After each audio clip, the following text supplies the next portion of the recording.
What is pharmacogenetics? In less than 3.5 minutes, I'm going to show you how this revolutionary genetic science works and how it's used in clinical application today. The goal of pharmacogenetic testing is to help caregivers choose the right drug at the right dosage the first time, instead of current trial and error methods. Nearly 2 million people are hospitalized each year because of medication-related problems, and about 100,000 die.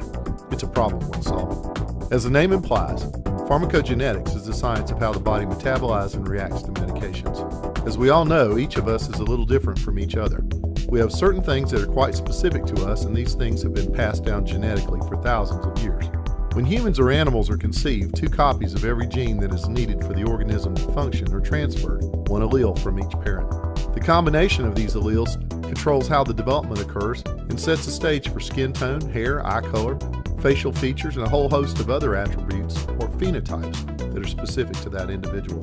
Pharmacogenetics looks at a specific group of genes and, more importantly, the alleles associated with each gene.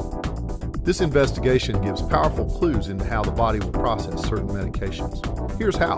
The genes that are investigated for pharmacogenetics are related to the liver-based metabolism system that physicians know as the cytochrome P450 system. These genes are responsible for specific enzyme expression. Think of them as a faucet. They turn on and off enzyme output, but they also control how much enzyme is produced. These enzymes are responsible for metabolizing medications. In most cases, you can think of metabolizers as those things that break down or burn up medications after they're in the body. They use them up. When a pharmacogenetic scientist looks at these genes, it's simple to tell if the alleles of these genes suggest a behavior that can fit into 4 categories. Extensive, which is a normal amount of enzyme expression. Intermediate, a little less than normal enzyme expression. Poor, which is very little enzyme expression. And ultra-rapid, which means very high enzyme expression. This varies from gene to gene, so a person could be extensive on one gene, poor on another, and ultra-rapid on another. So why is this important?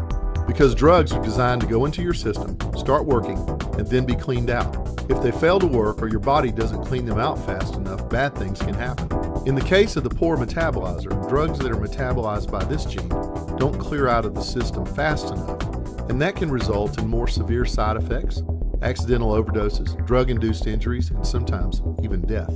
For drugs that are metabolized by a gene that's determined to be ultra-rapid, the body clears them out so fast they never have a chance to work.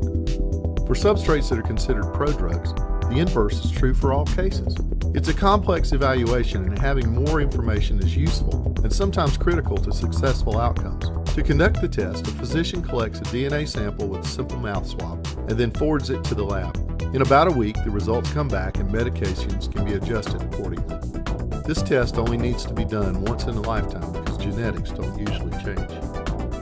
The pharmacogenetic test gives physicians more information about their patient's individual metabolism characteristics to help make more informed dosing and prescribing decisions. To learn more about pharmacogenetic testing, contact us here.